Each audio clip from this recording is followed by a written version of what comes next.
Welcome guys. Today we are going to discuss 3x3 matrix multiplication. आज हम 3x3 matrix को multiply करने जा रहे हैं. ये भी 3.2 का है. 3.2 का क्वेश्चन नंबर 15 है. उसके पहले के जो क्वेश्चन है वो मैट्रिक्स के एडिशन और सब्ट्रैक्शन पे है. उसके लिए मैं होमवर्क आपको आज ही व्हाट्सएप के थ्रू भेज दूंगा. तो आज हम अभी इसमें पढ़ते हैं कि 3x3 मैट्रिक्स को मल्टीप्लाई कैसे करते हैं. वैसे बहुत सारे बच्चों ने मुझे ये काम एडवांस में करके बताया है, पर फिर भी मैं एक बार इसे मेरी तरफ से समझाने की पूरी कोशिश करता हूँ. आइए देखते हैं 3x3 matrix. See question number 15 of your 3.2. Find a square minus 5a plus 6i where I stands for identity matrix. जहां पर I का मतलब क्या है? I है identity matrix. तो हमें we have to find the value of this a square minus 5a plus 6i. तो first we have to find a square. Since we are given a is 201, 2 1 minus 3, 2 1 3 and 1 minus 1 0. Since we need to find a square means a into a. a square means what? a into a. अब matrix को multiply कैसे करते हैं? As I told you, पहली row का तीनों column multiply करते हैं, फिर दूसरी रो का तीनों कॉलम में, और फिर तीसरी रो का भी तीनों कॉलम में मल्टीप्लाई करते हैं. तो first before matrix multiplication you must know what may be the order of the resultant matrix. आपको मैट्रिक्स का मल्टीप्लाई करने के पहले ये मालूम कर लेना चाहिए कि जो मैट्रिक्स आने वाली है मल्टीप्लाई करके उसका ऑर्डर क्या होगा. उसका ऑर्डर कैसे निकालते हैं? पहली मैट्रिक्स में कितने रो है वो इनटू दूसरी मैट्रिक्स में कितने कॉलम है वो आएगा उस मैट्रिक्स का ऑर्डर. तो if you see this is first matrix and this is second matrix. There are 1 2 and 3. In first matrix there are 3 rows. So order of resultant matrix will be what? 3. Now see second matrix. How many column are there? 1 2 and 3. दूसरी matrix में कितने column है? 3 है. तो यहां पर क्या लिखेंगे?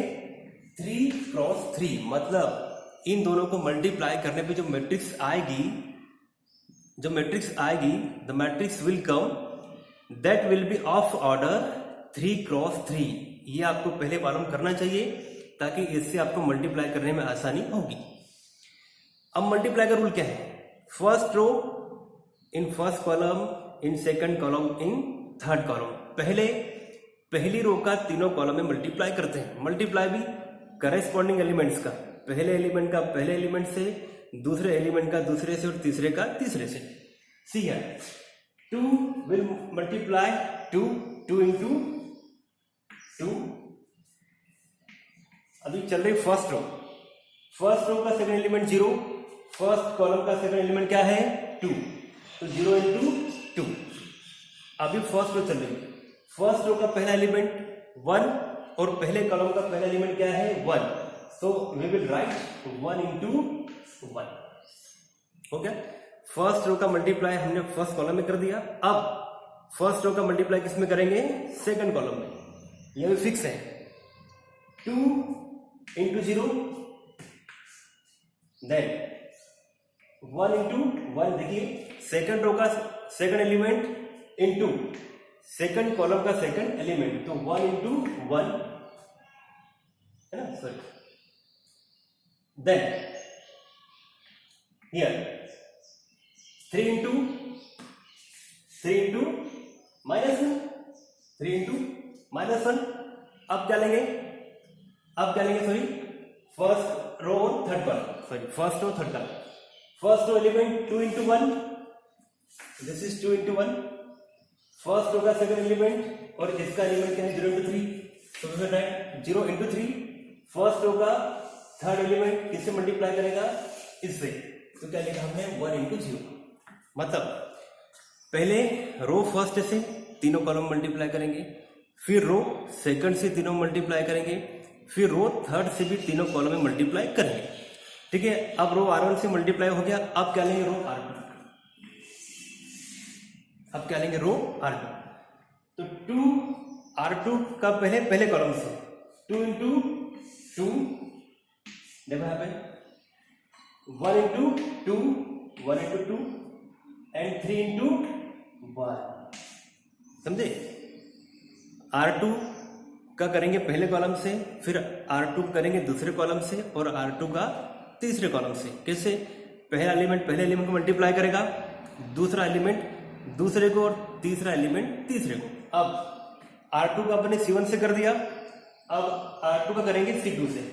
तो 2 into 0 like this, 1 into 1 like this, and 3 into -1 like this. तो आपने R2 का C1 से भी कर दिया और C2 से भी कर दिया। अब R2 का किससे करेंगे, C3 से। तो 2 into 1 like this, and 1 into 3 like this, and 3 into 0 like this. जिस तरह से R1 का तीनों कॉलम में करा था, अब R2 का भी तीनों कॉलम में कर चुके हैं।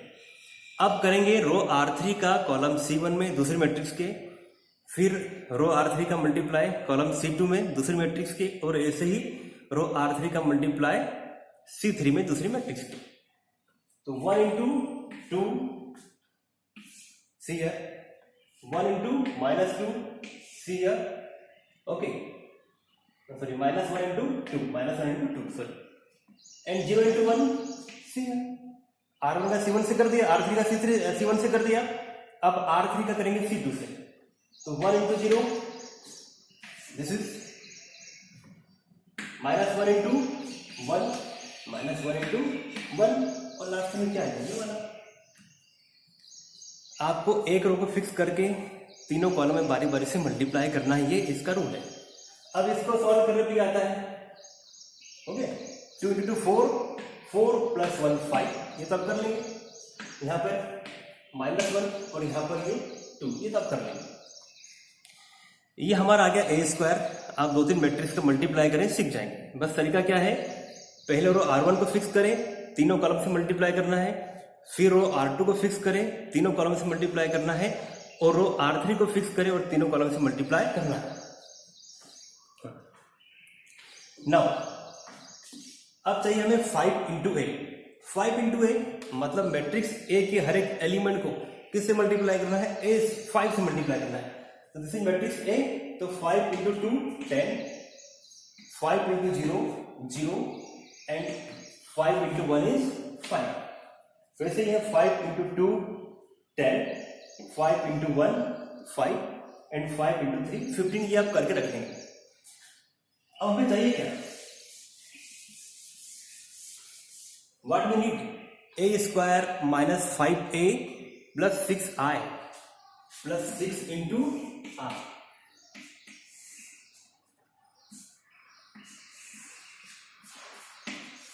I means identity matrix, I means identity matrix. ये आपको मैंने पढ़ाया था, ये ऐसी होती है 1 0 0 1, या फिर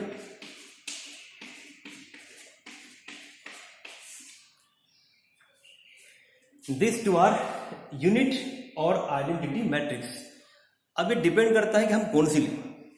हमारे क्वेश्चन में जो ए है वो किस ऑर्डर का है, 3x3 का, तो हम कौन सी लेंगे, ये वाली। अगर हमारे क्वेश्चन में जो हमारा मैट्रिक्स दे रखा है, अगर if it is of order 2x2, अगर वो ऑर्डर 2x2 का होता तो हम कौन सी लेते, हम लेते ये वाली। अरे getting it? So we need 6 into I. 6 into I means 1 0 0 0 1 0 0 0 1, है ना। अब क्या करेंगे, हर एक एलिमेंट को 6 से क्या करेंगे, मल्टीप्लाई। तो दिस इज 6 0 0 0 6 0 एंड 0 0 6। एक बार फिर से वीडियो को रोक के या आप उसको फिर से देखें पूरा, तो आपको समझ में आएगा। Now we have found A², हमें ये भी मिल चुका है, हमें 5A भी मिल चुका है, और हमें क्या मिल चुका है, 6i भी मिल चुका है। अब उन तीनों को कहाँ पे रखेंगे, यहाँ पर रख के हम उसको क्या कर लेंगे, उसको हम सॉल्व कर लेंगे। ओके स्टूडेंट्स, तो इसके आगे का काम आपके लिए है, आप इसका आंसर मुझे बताएंगे। Okay, this is your work. Okay, अब बढ़ते हैं अगले क्वेश्चन की ओर अगले वीडियो।